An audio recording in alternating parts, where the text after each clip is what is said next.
കഴിഞ്ഞ ദിവസം നമ്മളുണ്ടല്ലോ നമ്മുടെ ഫ്ലോറിഡ ഗാർഡനെ വെച്ചൊരു വീഡിയോ എടുത്തായിരുന്നു. അതിൽ പച്ചപ്പരിഷ്കാരി പാട്ടൊക്കെ നമ്മൾ കൊടുത്തായിരുന്നു. അതിലൊരു വരിയാണ് തീ പിടിച്ചെൻ്റെ മൂട്ടിൽ നേരം കൊണ്ടൊരു മാതിരി. അതാണ് ശരിക്കും ഇപ്പം അന്ന് നിങ്ങൾ കണ്ട ക്യാറ്റ് ഫിഷിനെ ആക്കി വെച്ചിട്ടുണ്ട്. ഇപ്പം അതെ ആ തീ പിടിച്ചല്ല, കടിച്ച് മൂട്ടിലിമണി നേരം കൊണ്ടൊരു മാതിരി ആക്കി. പാവത്താൻ ഇവിടെ കിടക്കുകയാണ്. നിങ്ങളൊന്ന് എടുത്ത് കാണിച്ചു തരാം അവനെ. കയ്യിൽ വേടാ ഇവന് പിടിക്കാൻ പിന്നെ പാടുവാണ്. ഭയങ്കര വേദനയാവും ഇവനെ പിടിക്കുമ്പോൾ. പിന്നെ ഇവൻ്റെ പേര് വാക്കിംഗ് ക്യാറ്റ് ഫിഷ് എന്നായതുകൊണ്ട് കടിച്ചു വെച്ചേക്കണത് കണ്ട നിങ്ങൾ. കണ്ട ഇപ്പോഴാണ് ജീവനുണ്ട്. അത് ദൈവം എന്തോ ചെയ്തിട്ടാണ്. എന്നാലെന്തേ ഇതുപോലുള്ള ക്യാറ്റ് ഫിഷുകളെ പെറ്റായിട്ട് വളർത്തുന്നവരൊരു കാര്യം ശ്രദ്ധിക്കുക. അതിൻ്റെ കൂടെ അതിൻ്റെ മൗത്ത് സൈസിന് പറ്റാത്ത വല്ല മീനുകളെ ഇടുക.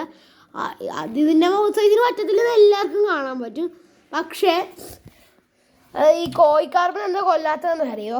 നമ്മൾ ഒരുമിച്ച് മേടിച്ചിടണം. വളർത്തുന്നുണ്ടെങ്കിൽ ഒരുമിച്ച് മേടിച്ചിട്ട് വളർത്തണം. എന്നാൽ എനിക്കൊരു കാര്യം മനസ്സിലായില്ല.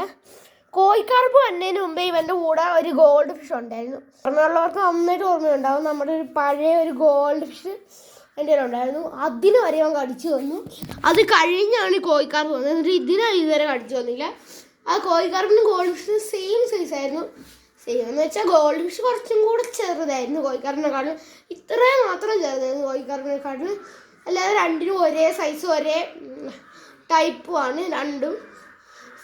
പെല്ലറ്റ് മാത്രമേ എടുക്കുന്നുള്ളായിരുന്നു. കളർ വന്നു തന്നെയായിരുന്നു. എന്നിട്ട് ആ ഗോൾഡ് ഫിഷിനെ ഇവൻ കടിച്ചു കൊന്നു. കോഴിക്കാർപ്പിനെ എന്താണ് കടിച്ചു കൊല്ലാത്തതെന്ന് എനിക്കറിയത്തില്ല. കോഴിക്കാർപ്പിനെ കടിച്ചിട്ടുണ്ട് പക്ഷെ കൊന്നിട്ടില്ല. കടിച്ചത് കൊണ്ട് നമ്മൾ ഇപ്പോൾ ഉണ്ട് നിങ്ങൾ മീനുകൾക്കെല്ലാം വരുവാണെങ്കിൽ ഇതില്ലേ മെതലിൻ ബ്ലൂ, ഇത് ഒരു ഡ്രോപ്പോ അല്ലെങ്കിൽ 2 ഡ്രോപ്പോ ഒഴിച്ചു കൊടുത്താൽ മതി. ഇപ്പം ശരിക്കുള്ള ഫംഗസ് വരുവാണെങ്കിലുണ്ടല്ലോ, നിങ്ങൾ ആ മീനിനെ കൈ കൊണ്ട് പിടിക്കുക. ഫംഗസ് വന്ന ഭാഗത്ത് ഒരു 2 തുള്ളി ഇട്ട് കൊടുക്കുക. ഒരു 5 തുള്ളി ഒരു ബേസിനിലോ എല്ലാം പാത്രത്തിലോ. ഭയങ്കര വലുതാണെങ്കിൽ നിങ്ങൾ സിമെൻറ്റ് ടാങ്ക് തന്നെ ഉണ്ടാക്കേണ്ടി വരും. എന്നിട്ട് അതിലോട്ട് വലിയ മീനാണെങ്കിൽ സിമെൻറ്റ് ടാങ്ക് ഒരു ഡപ്പ ഫുള്ള് മെത്തലിൻ ബ്ലൂ ഇടണം.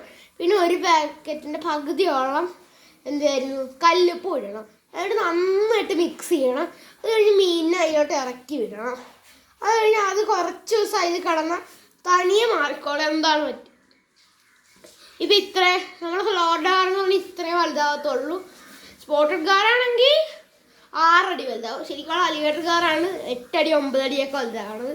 അന്നേരം ഇത് ഇത്രേ വലുതാകത്തുള്ളൂ.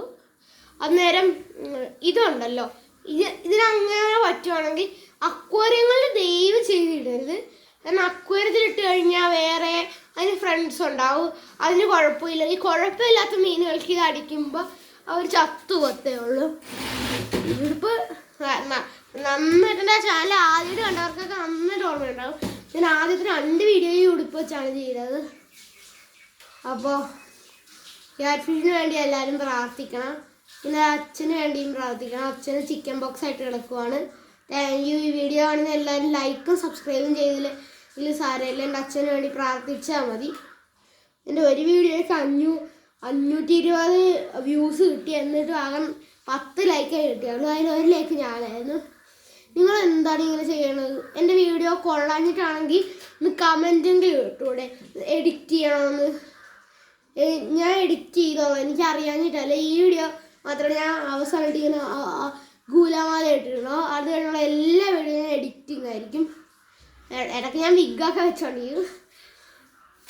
അപ്പോൾ എല്ലാവരുടെയും ശ്രദ്ധക്ക് അലിഗേറ്റർ ഗാറും ഫ്ലോറിഡ ഗാറുമുള്ള വീട്ടിൽ സ്പോട്ടഡ് ഗാറിന് ഇടാനേ പാടില്ല. അതിൻ്റെ കൂടെ ഇട്ടൊന്നും വലിയ കുഴപ്പമൊന്നുമില്ല. പക്ഷെ ഒരു കാര്യമുണ്ട്, ഇടുമ്പോൾ ഒന്നെങ്കിൽ ആ അലിഗേറ്റർ ഗാറിനെ ഫ്ലോറിഡ ഗാറിനെക്കാട്ടിലും വലുതിനെ ഇടണം. ഇവൻ കടിക്കണ രണ്ടാമത്തെ നമ്മുടെ സ്പോട്ടഡ് ഗാറാണ്. മുഷിയാണ് ശരിക്കും. ഇത് വരുന്നത് സ്പോട്ടഡ് ക്യാറ്റ് ഫിഷ് എന്നൊക്കെ പറഞ്ഞ് കഴിഞ്ഞാൽ മേടിക്കും. ഞാൻ ആദ്യത്തെ വീഡിയോയിൽ നിന്നൊക്കെ കണ്ടപ്പോൾ പിന്നെ സ്പോട്ടഡ് ക്യാറ്റ് ഫിഷ് എന്നാണ് ഇത്. പക്ഷേ ശരിക്കും സ്പോട്ടഡ് ക്യാറ്റ് ഫിഷ് ആണ്. ഇതെല്ലാവരും പറഞ്ഞ് മുഷിയാക്കിയതാണ്.